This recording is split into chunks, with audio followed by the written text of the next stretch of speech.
Good morning, Waukegan Community Church. My name is Andrea McCory, and I'm here with Sylvia England from the England Manor with the African American Museum. So do you know tomorrow is Martin Luther King, the day that we observe his day. It's tomorrow. So I'm here with Miss Sylvia, and I'm going to ask her a couple of questions. So the first question, what is Martin Luther King's Jr. Day? Oh my goodness. First of all, let me just introduce myself for those of you that don't know me. I know Andrea did introduce me, but I want to introduce myself as the founder and the executive director of the African American Museum right here in Waukegan, Illinois. So when you ask me that question, what is Martin Luther King's Day? You know what, I think about what Martin Luther King's Day means to me. So first of all, who was Martin Luther King? We all know him as the Reverend, we know him as the doctor, but who was he? And so every year when I reflect on Martin Luther King Jr.'s Day, I think about what would it have been like to be in the room with such an awesome person. Different adjectives to say who he is, or who he was. So first of all, definitely a minister. He was a pastor. He was a friend to many. He was a friend to all.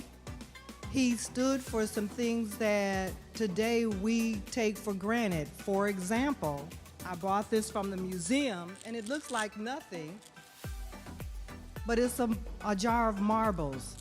So can you imagine Martin Luther King standing for something as simple as a jar of marbles? So you're saying, okay, Sylvia, you just lost it.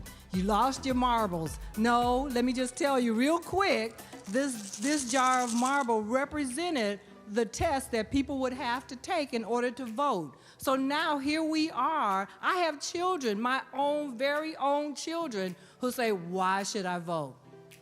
That's who Martin Luther King is to me. And that's what Martin Luther King Day stands for. All right, thank you. The second question I have for you is, why do we continue to honor Martin Luther King? Well, just like I said, Martin Luther King stood for many, many things. Number one, I would venture to say that, first of all, God.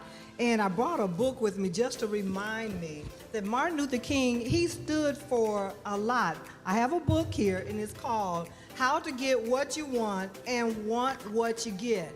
So I think Martin Luther King stood for getting what he wanted. Now, did Martin Luther King do that by himself? Well, as Christians, we know, no.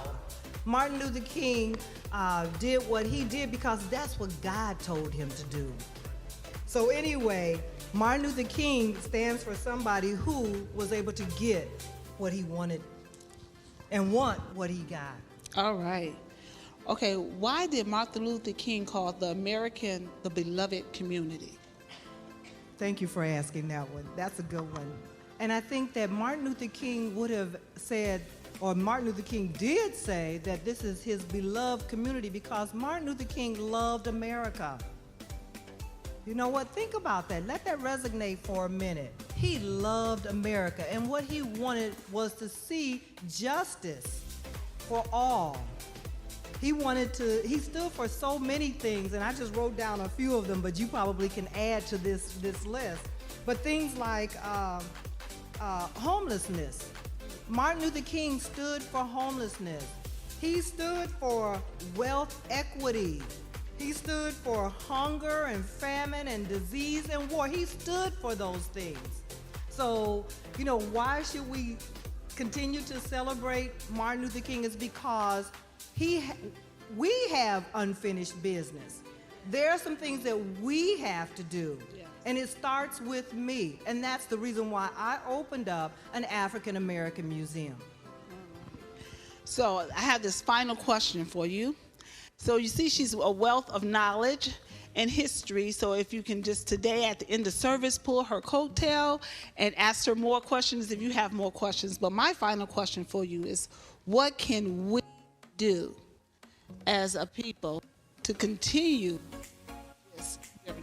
So one of the things, and like I said, I thought about this long and hard, that we can do is we can encourage people who don't believe that Martin Luther King stood for anything. We can encourage them to start thinking about the things that Martin Luther King stood for, number one. Number two, we can do some things in our community. For example, I'm looking at Dr. Ewing right in front of me. Well, if I can be called Dr. England, you can be called Dr. Ewing. She is doing so many great things in the community. So we can do things like assist her. Because believe it or not, when I opened up the museum, I didn't realize all the different things that had to be done. It's a business.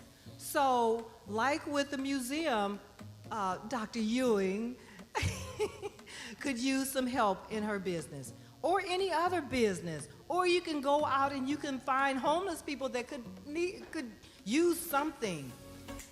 There's so many different ways to just acknowledge the day.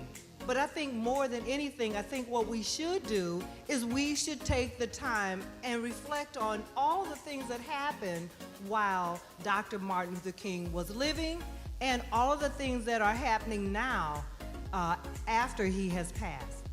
So thank you so much, Sylvia, for Thank you. all that information. So tomorrow, it seems like we have some work to do, and from those days on, it's just not one day, but we want to take that moment to actually observe this holiday, this season that we have in honoring a great and mighty man. All Yes, right. definitely. And I want to say thank you to Pastor Obleton, First Lady, of course you, Andrea, and my family here at Waukegan Community and friends, for giving me the opportunity to come before you and give you the things that God has given me. So I thank you again. Thank you. All right.